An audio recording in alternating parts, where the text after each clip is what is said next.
When your business has an online presence, it's bound to happen. A customer is less than satisfied and leaves a one-star awful review on your Facebook page, on Yelp, or on Google, or someone leaves a negative comment on one of your business posts on Facebook or LinkedIn. It stings, right? You no longer focus on all the good reviews and the positive work you're doing. You can only sit back and focus on the negative. The CEO of Yelp, Jeremy Stoppelman, appeared on The Late Show with Stephen Colbert a few years ago, where the host gave Stoppelman some feedback of his own. Now, Yelp is 11 years old, okay? What have you done to us by creating Yelp? All of us are critiquing each other all the time. Would you like to apologize? This week, Yelp! I got a bad review.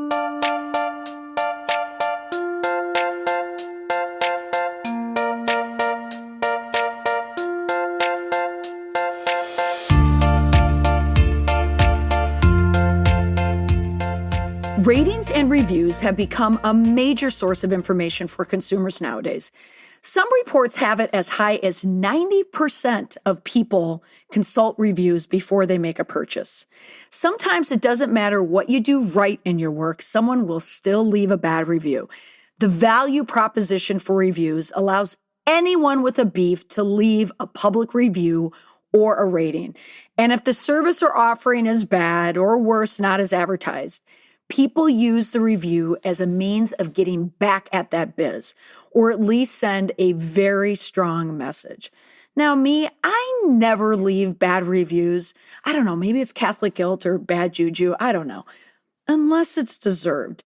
Now, stay tuned for an excerpt from a review that I left on TripAdvisor for a resort that I stayed at this past February. I was celebrating a big mutual birthday with a ton of my girlfriends, and we all went down to this resort in Costa Rica. And a number of us ended up getting sick with the norovirus. Now, I have a history of avoiding the norovirus because back in the day when I worked for the cruise line industry out of Washington, D.C., I was there when the norovirus first hit cruise ships.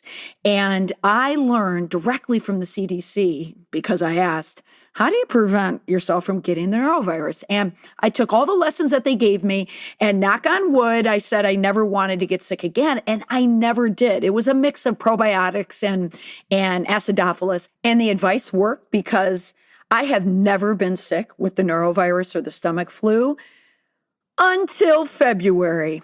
Here was the title of my review on TripAdvisor: The Fire Festival of Resorts. Do you see where this is headed? Here's part of my review. Food. The best news: you will lose weight. Close down your Weight Watchers app and keep your beginner's guide to the keto diet book at home. This resort offers a special brat diet to 80% of the guests who are expected to contract the norovirus. I love the daily howler monkey visits to our patio deck. When I was confined to bed for the entire second day of my trip due to illness, I received periodic visits from the primate guests. At first, the visits were cute, but sickness-induced dreams, or were they hallucinations, created a weird role reversal with them parading by, watching me through the glass as I tried to sleep. Now, if only that howler brought a ginger ale or an extra roll of toilet paper, you'd be reading a 5-rating review. And so on, and so on. And did I share that link from the resort? Yes. And did other people write back to me to tell me that they also got sick or they knew someone that got sick at that same resort at the same time? Yes, because that's how it works usually. People don't like to give bad reviews just for the sake of getting bad reviews, though it does happen. But it's when they feel wrong, or if they feel the service was particularly bad, or if there is some massive disconnect between the business and the customer. So in my case, again, I never leave bad reviews, ever. But in this case, it was a hotel, it was a resort where we spent good money to relax, and boy, did I need a relaxing trip. And it was clear that there was a sickness running through the resort. So what can you do when you get a bad review, whether it's deserved or not? I'm not in the business of online reviews, yet as a public relations practitioner, it comes up a lot in my line of work. Humans love to give reviews. When someone asks you a question about a movie or a restaurant, think about how you would typically answer. you don't answer with a yes or a no and end it there. You say, I love the restaurant. Make sure you try the fish tacos. Or, yes, I saw that movie and I would like my 2 hours back, please. That's how I felt about The Great Gatsby. I had to watch that last night with my daughter for an English assignment with Leo and Tobey Maguire. It really wasn't that good. See, 2 bad reviews in one podcast, and I haven't really even started yet. Anyway, I know a lot of you who are listening have businesses or establishments with a digital footprint of some sort right now where people can leave a review about the service that you provide. And people will ask me, how can you game a review? In short, you can't. There are paid programs out there that will help you sort through reviews or perhaps generate more positive reviews and where you can vet out the negative reviews or at least be able to respond to them. But for the most part, people have to spend time running their business and they can't really worry about spending time managing their reviews. But reviews are incredibly important.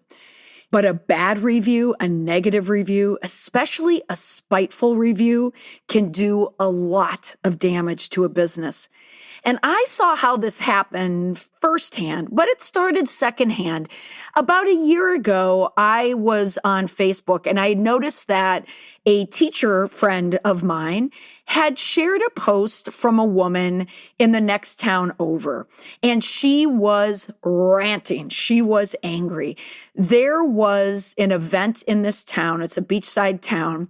And there was a swim event or swim and running event for disabled participants and athletes.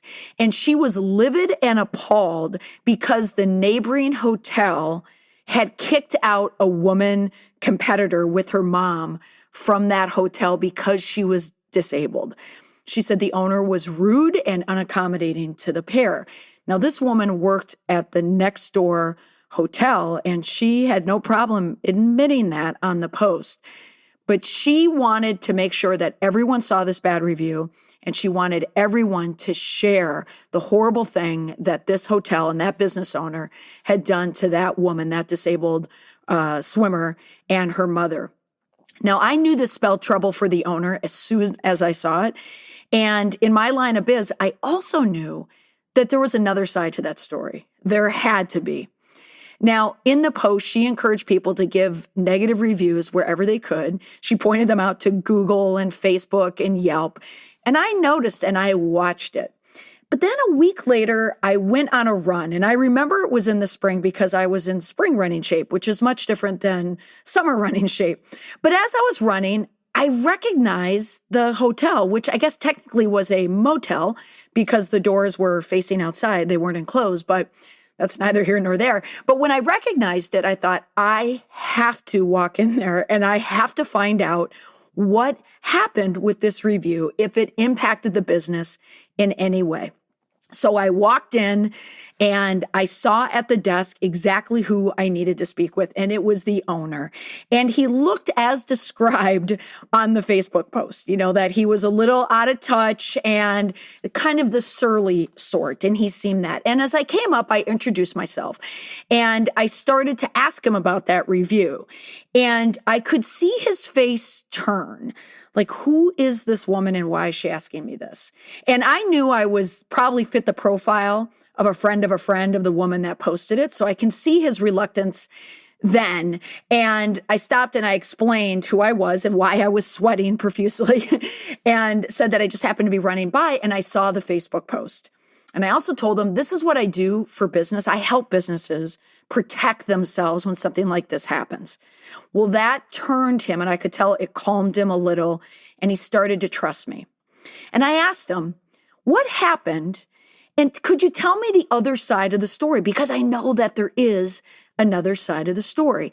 And he explained to me exactly what I suspected, that it was a safety issue, that there was some problem with the room that they were staying in. But this business owner lived in a world where online reviews meant absolutely nothing to him. And I could tell by his attitude, he was annoyed. He was completely put out. And when I had explained to him what had happened and how it was being shared, he said, you know what? I've been in business for 50 years. These things have a way of blowing over. And I said, with all due respect, they don't anymore. Now, What do you think happened to this business? Do you think that they are still in business or it impacted their business? Well, they are still in business, and I suspect it's because they likely paid off the mortgage 50 years ago, so they don't have to worry about being in business or not. However, if you were to look at this hotel motel online and look at the reviews, they are bad. It's an average, instead of a 5-star review, they average a 3-star review. Their Facebook reviews are still bad. The Yelp reviews, the Google reviews. In fact, there was a review on the post on Google, I believe, that said, I was surprised the ratings were so low for this place. The view here is lovely. So there's that. Why is the subject of online reviews important? Because one bad review or a bad word of mouth review that I just mentioned that had happened on Facebook to that hotel can send your business spiraling. Now, a year ago, 2 years ago, when a client would ask me, what do we do when we get all these horrible reviews on Facebook? Can we just turn them off? I would say, yeah, if you don't care about reviews, it's okay if you're having a problem. Like if they were being attacked by activists or a bunch of consumers or customers that wanted to bring them down, for another reason that had nothing to do with the business. But now I completely changed that thought, and I'm on the opposite side of it. You don't want to turn off your reviews ever, because reviews offer you SEO, which is search engine optimization, for one, but two, reviews also offer a business the opportunity to defend themselves or to speak up for themselves or to write a wrong review. So that's going to be my first step here for everyone as you're listening. So this episode is about the reviews, why you don't want to get rid of them and why you want to look at them as gold, because what they do is they offer a lot of information. So on today's episode of the Confident Communications podcast, we're going to talk about what to do when you feel attacked online and how you can stay on your customer's good side or find your way back there. Because the truth is, why people are very quick to judge you harshly, if you're meeting their expectations, many of them will also sing your praises.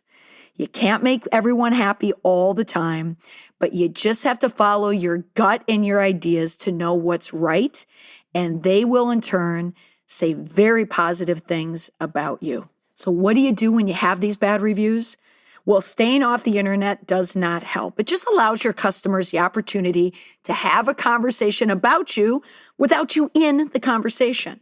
And ignoring or deleting the negative reviews and comments is just as damaging as in going on the defensive in an effort to prove that you did nothing wrong. Don't do it. There are a lot of guidelines within Yelp and Google and TripAdvisor and now Facebook where you can report inappropriate reviews or reviews that are way out of context or if someone is trying to malign you inappropriately online. But this episode is going to be about the day-to-day reviews. You're running a business, you're managing a business, and online reviews are important. You don't have extra programs to help you. You don't have a staff managing it. It's usually just you and some of your helpers that are responsible for managing these online reviews. So this is a quick guide for how you can manage them. Here we go. Number one, acknowledge the issue. Your customer needs to know that they are heard, that you understand the complaint and you plan to do something about it. Acknowledging the issue by responding to the complaint in the public eye, that is rule number one. You want to mirror the complaint so that they know that they've been heard. I understand that you were unhappy about X. We're glad you let us know that this product didn't work here and this is what we're going to do about it. Now, here is an additional tip. Do not write a blanket statement that you copy and paste and use on multiple reviews. I've seen this done a number of times. Remember the TripAdvisor review that I had left about the resort in Costa Rica? The manager got back to me, but he got back to me on TripAdvisor with the exact same response that he copied and pasted on every other complaint about the resort where people were complaining that they were sick. Remember my guy that was in the beachside hotel? When they finally figured out the reviews, which they did, they replied to them, they did the same thing, the copy and paste, the copy and paste. People are pretty savvy to that now. I think the copy and paste is worse than leaving no review at all. Take the time, remember, acknowledge the issue, but customize that issue to the problem. Number 2, express empathy. Empathy and sympathy are two very different feelings. Don't express sorrow or pity about the complaint. You do not want to use the word sorry. And ladies, I'm speaking to you. Sorry implies guilt. Sorry says you did something wrong. But you do want to show empathy that you care that something happened. The person leaving the complaint or the review wants to know that you understand. Put yourself in your customer's shoes. We know how frustrating it is when something doesn't work as expected, or we know that a high return on investment is important to our customers, are both appropriate responses that show you understand how the customer feels. I use that a lot in a lot of my talks and workshops. And whenever I speak to people, especially about that customer experience, the first feeling you should have is the feeling of yourself standing in the shoes of your customer, and let that be your guide. Number 3, keep your professionalism in check. No good has ever come from a heated debate, especially one conducted via written the word online or on social media. Know that anything you put online can and likely will be shared with the world, even if you sent it via email or private text message. Instead, think about how you would react to an unhappy customer who is standing right in front of you. If someone took the time to come to you in person to complain about a product or service, you would not walk away from them. You wouldn't start yelling at them and telling them that they were wrong. You'd be direct and you would respond in a calm, cool, and collected manner. You want to do the same thing online. I'm sure many of you have seen the responses from business owners where they go off on people that leave negative reviews. Just Google wedding planners or bakeries or restaurants. There are plenty of examples of the owner taking something personally. Remember, a lot of people writing these reviews nowadays are part of a generation where they don't necessarily think that there's a human behind it sometimes. Sometimes they just want to get it off their chest and not have to deal with it anymore. They're not thinking about the person behind the computer screen. So if that does happen to you and you feel your blood start to rise, have someone else do the review or just walk away and come back later and respond as a professional. Number 4, what should you do with a bad review? Well, this one is important because I use this line a lot in my work because I deal with crisis management, right? And if someone has a problem that affects their industry or affects their business, any crisis, any problem, any hiccup is an opportunity to fix it publicly. So sometimes there can be a lot of benefit to showing the customer what you do when things go wrong as opposed to when they go right. So it may be hard to spot it when it first happens, but a bad review is an excellent opportunity for you to change and update, adjust, and then eventually prosper. Or you could keep things the same, but you can show some empathy and tell the customer that you care and that you appreciate the review and the feedback and that you hope that they come back to your business again. Number 5, don't admit fault.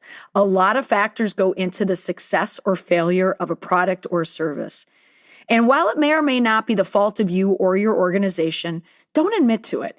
That doesn't serve anyone any good because at this point, it doesn't really matter whose fault it is.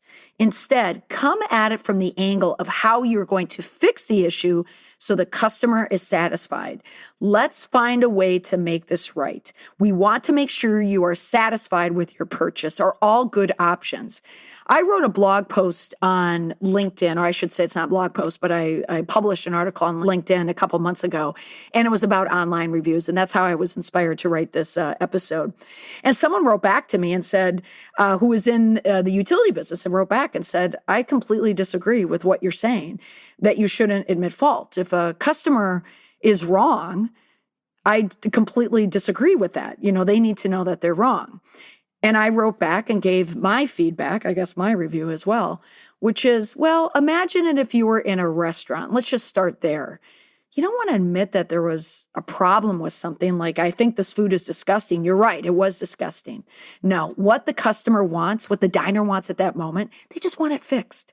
And many other businesses are the same way. They just want it fixed or they want to be heard. So don't go out of your way to tell them that they're wrong. It doesn't serve anyone well. Number 6, this ties into number 5, but offer a solution. A customer complains or posts a negative review because they're not satisfied. Something in their experience went sour or sideways.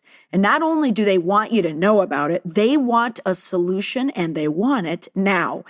This is your opportunity to make things right as a business owner. Whether it's replacing a product, offering a repair, or adjusting your services to satisfy that customer, find a solution that gives them what they want without disrupting your own terms of service. This is kind of the Nordstrom's way of doing things. Like, I know when I'm dealing with Nordstrom's, I know that I can go back with any type of issue because they always give me such good customer service that even if I can't return an outfit because I've lost the tag and the receipt, I know they're going to help me make it right. Number 7, respond publicly. A public complaint always calls for a public response. When you take the conversation behind closed doors, you lose the opportunity to make a public statement. I just came back from a training this week, and during the training, we were talking about online reviews. And as people were raising their hands and giving me their stories of what they did with online reviews, these were pretty smart people that knew how to do a job and how to do a job well.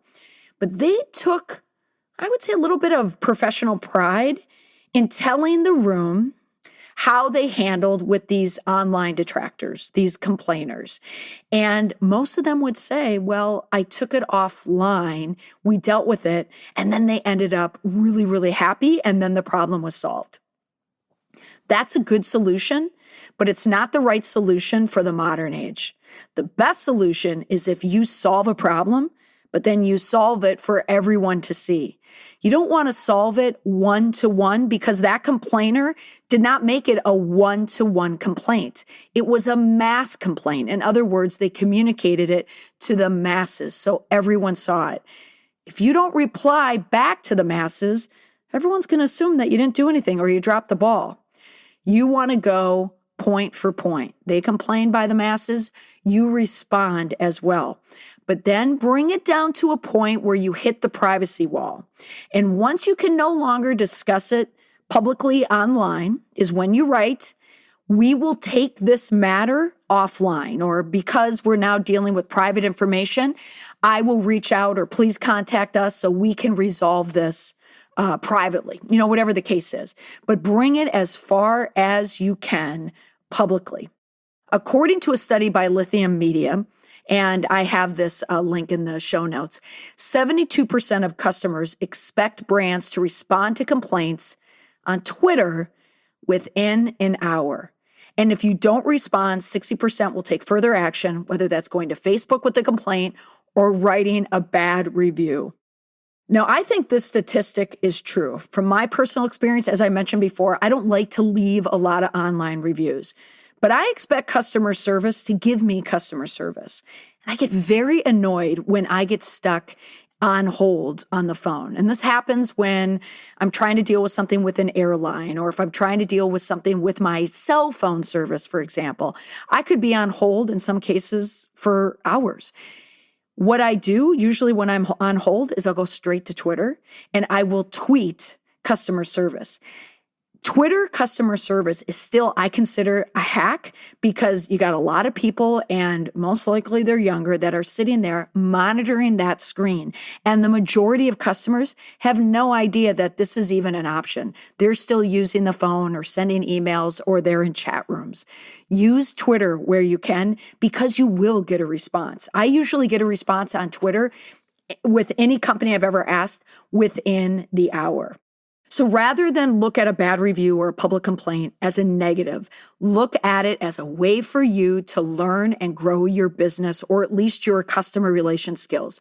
You've given the gift of receiving direct feedback about a product, service, or process that needs to be adjusted so you can please more customers down the road. So while it may sting to read it, the review truly is a way to learn and to thrive in your business. It's hard to read something negative about a service or a product that you've literally poured your blood, sweat, and tears into. But the most important thing to do is to respond appropriately so that one bad review doesn't explode into a virtual fight between you and the reviewer. While that might make for entertaining reading for your competition, it's no way to run a successful business or maintain your credibility. So instead, take a deep breath and heed this advice. If you ignore them, then they cannot grow and go bad. All right, and the last tip, and this is a biggie, do not delete the complaint or the attack, especially if you have access to doing that. So doing so only opens the door for accusations of you hiding something. Instead, respond. And do it with these tips in mind. Remember, be professional. It doesn't matter if the attack you're feeling is warranted or not. You need to be the bigger person and be professional. Think about people who haven't responded professionally during a public attack. You look down on them. They seem irrational. So be professional no matter what. Acknowledge that there's an issue. Again, whether you feel the attack is warranted or not, acknowledging that there's an issue. If one person or group is being critical, chances are that others feel the same way. Next, empathize. Don't apologize. People want to know that they're seen and that they're heard. So don't feel sorry for the person attacking you or apologize to the person. Be empathetic and tell them that you feel the pain that they're going through. Remember, put yourself in the customer's shoes. Next, don't admit fault. Legally speaking, you don't want to admit any fault. You never know when a post is going to creep up again. Even if a product or service didn't work as expected, it's not going to serve anyone well if you admit fault. You can admit that things happened, but not fault. So again, people just want to be seen and heard, and they want a solution. That's more important to them than you admitting that you were wrong. Next, offer a solution. Someone will complain about you publicly because they want to be seen and heard, and they want you to solve their problem. So any response to this complaint should offer a solution or a vehicle to find that solution. Next, respond publicly. If you're feeling attacked online, chances are the attack happened publicly. So any and all communication, with a few exceptions, should also be done publicly. So remember, in the world of online reviews, with any and all communication, with very few exceptions, they should all be done publicly because others need to know that you are aware of that complaint. You're aware of the problem and you hear what people have to say about it. The only conversations that should happen privately are those that discuss refunds, deliverables, or sharing private information or sensitive information. Remember, make it as public as you can until you hit that privacy wall, and then you take it offline.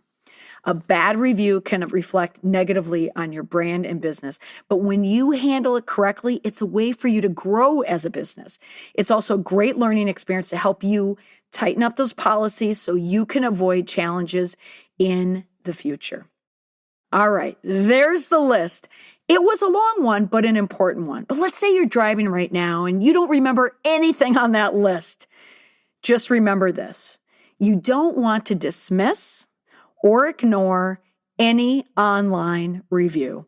Remember that they are your customer and you want them to remain that way. If you ignore them, you'll likely lose them. And they'll likely bring others along with them. Now, at this point in the podcast, if you've listened to all of that information and you're thinking, geesh, I feel like that motel owner from the beachside hotel. I don't know what I'm doing on online media. I have a guide for you that you can grab by texting me at 345-345 and type the word rookie, ROOKIE, into your phone. So that's text 345-345 and type the word rookie into your phone, and then you'll receive a link to download the top 5 rookie mistakes professionals make online. Speaking of reviews, what an excellent opportunity for me to ask for you to leave a review about my podcast, Confident Communications. How do you do it? Well, believe it or not, it's not easy. Stitcher allows you to do it easy enough online, as do other podcast reviews. But Apple iTunes, that's the biggie. You can leave a review on the iTunes app on your phone. So just look up the show, Confident Communications. And if you scroll down to the bottom, you will see the stars and the reviews that I currently have in the 5-star rating review that I have. And you can leave your review and your rating. So I encourage you to do so. Thanks again for listening. For more tips, you can subscribe to the podcast on Apple iTunes, Stitcher, or wherever you listen to your podcast. Remember, I want to help you become a modern age communicator in your industry and help you build a crisis-proof reputation for you and your business. Bye for now.